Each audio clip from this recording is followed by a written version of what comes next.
In this never-before-seen footage, the first frames ever shot for Pumping Iron, Arnold pumps up backstage for a posing exhibition.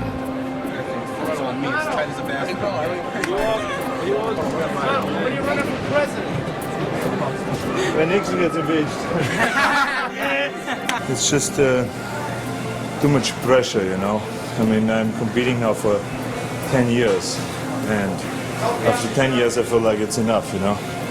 You have to let other people have a chance, and just leave as a winner.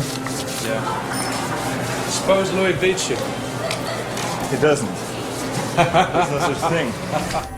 We did a scene up what we call the Muscle Rock, where we went up in the Malibu canyons and up to the top of the mountain there, where they had the best kind of lighting for taking photographs. So we brought the whole camera team up there.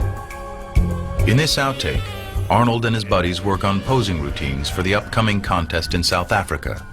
If Louis hits this one, I fall up with this one. And Louis can't go into that one? Instantly with this one. Louis don't follow that one? He could, but you know, Arnold has done this one. You know what I mean? Right. Okay. Almost nothing made it into the movies, but it was really a fantastic, I think, sequence. Just to show again that we were all friends. Move on. Good. Not bad. Nobody will look at the legs. The reason why it didn't really work was because when we edited the movie, we wanted to show some kind of a competition. Rent was cheap. By day, they trained at Gold's or on nearby Muscle Beach, and at night, they let off steam, often at Arnold's bachelor pad in Santa Monica. The main man is here, guys. The cameras never stopped rolling. Mr. Universe 1975. Cheers to the Mr. World. Robbie Robertson. Hey, wait a minute. Let him hit a double shot, a double bicep shot for this lady here. Hit it quickly. Hit a double bicep shot. Come on now. Come on now. Hit 3 shots. All right. All right.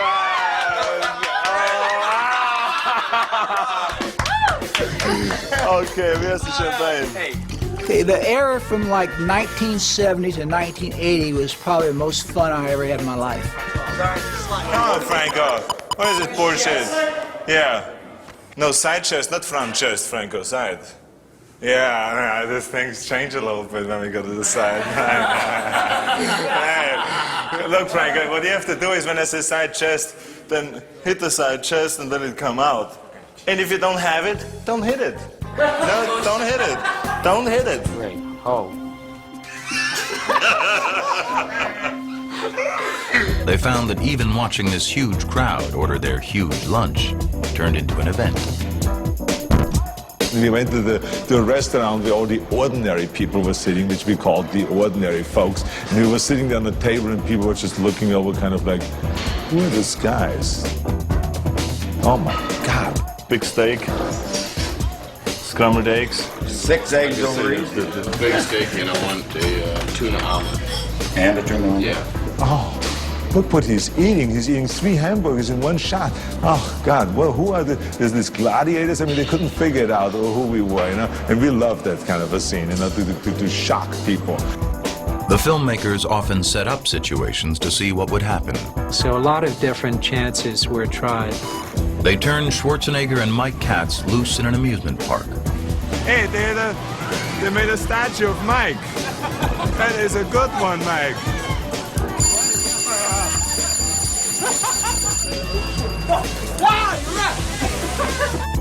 They filmed Arnold with his acupuncturist. What does it mean? We're stimulating a muscle. Okay, good night. Watched him get a haircut. Ask Arnold what set of clothing he competes. What kind of clothing do you wear in competition? Little tiny posing trunks. Do you have to talk at all? No, except if you're the winner. So I talk a lot. Yeah. They were shooting, even overshooting, always looking for material to reveal Arnold's motives, his character, and what seemed at the time to be insanely ambitious dreams. I won the world championships so many times now that I would like to go on, you know, try to be the best in something else. Like what? I would like to get into acting. So there was a tremendous struggle to make this movie really work and to make it really interesting, not only for the bodybuilding crowd, but for the general population. In this outtake from Pumping Iron, Yudin and Schwarzenegger discuss the very real possibility that the champ might actually lose to the larger and hungrier Ferrigno. You were the one who saw Lou in New York just a few days ago, so how does he look? He looks very, very massive. Well, he was my idol. He taught me getting into bodybuilding. Of course, when you have an idol like Arnold, you want to beat your idol to be the best. 1969, nobody has beaten me, so why should he come around now all of a sudden and break my record? I don't know, he's training real hard. He's Well, heavy you will and see. he's massive and he's built almost like you. No. What happens if you are defeated? In an attempt to soften the edges around Arnold Schwarzenegger, Charles Gaines, the author of the Pumping Iron book, came around to draw Arnold out, get him to warm up emotionally, reveal vulnerability. It didn't work, and it never made the cut. Scared? Do you ever get scared?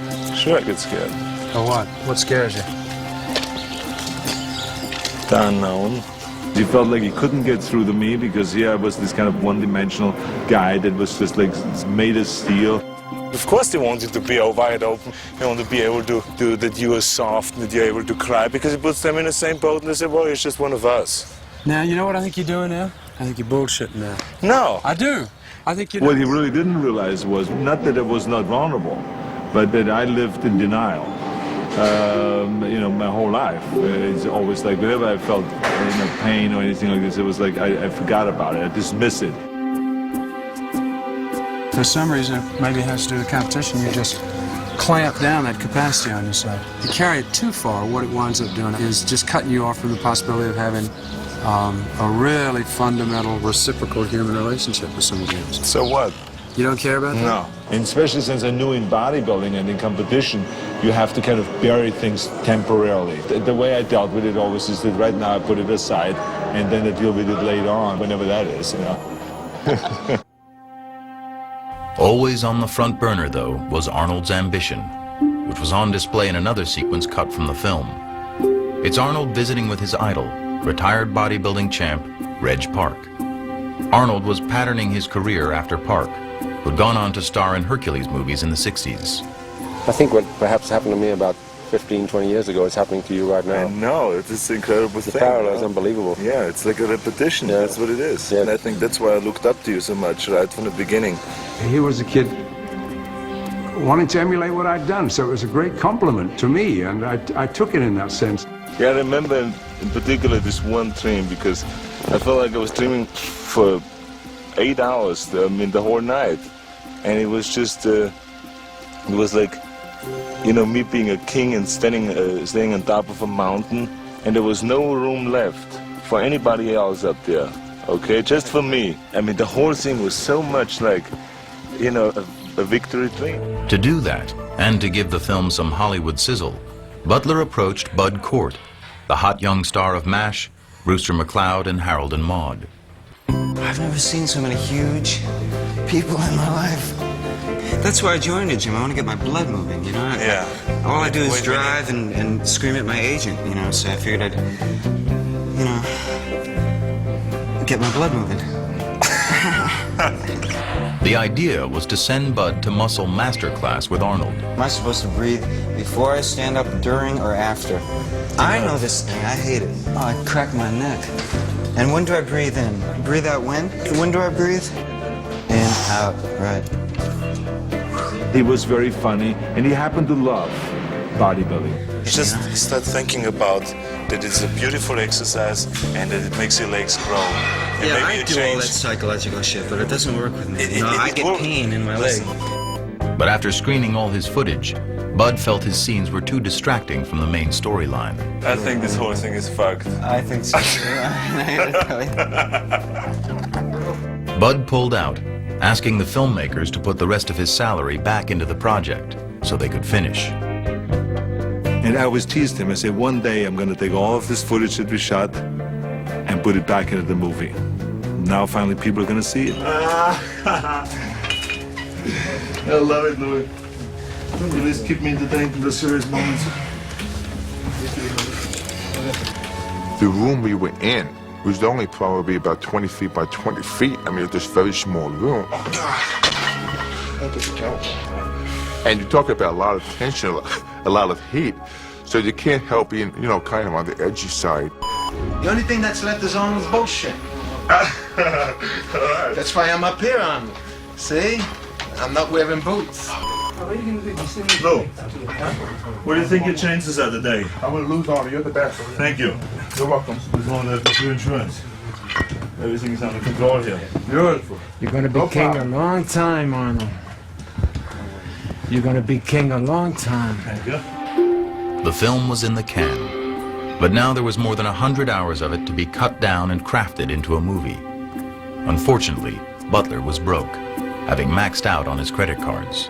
After I got back from Africa, I got a call every single day of the week from American Express because I'd succeeded in running up a $35,000 bill, and I had become their most important client. I was rather impressed with myself. Out of desperation in 1976, they concocted an outlandish scheme. They put on a bodybuilding show at the prestigious Whitney Museum of American Art in New York City to try and attract potential backers. We invited Candy Bergen to photograph Arnold. The Whitney thought we might get 300 people, and someone said, you know, there's a pretty big crowd outside. You seen this crowd out there? No, I haven't looked out there. It's big. And I went down and looked, and there were 5,000 people outside trying to get in. In a way, it was naive. You know, it was a wonderful opportunity to just hang out together, train together, and be really part of a family that continues to be close and friendly to this day.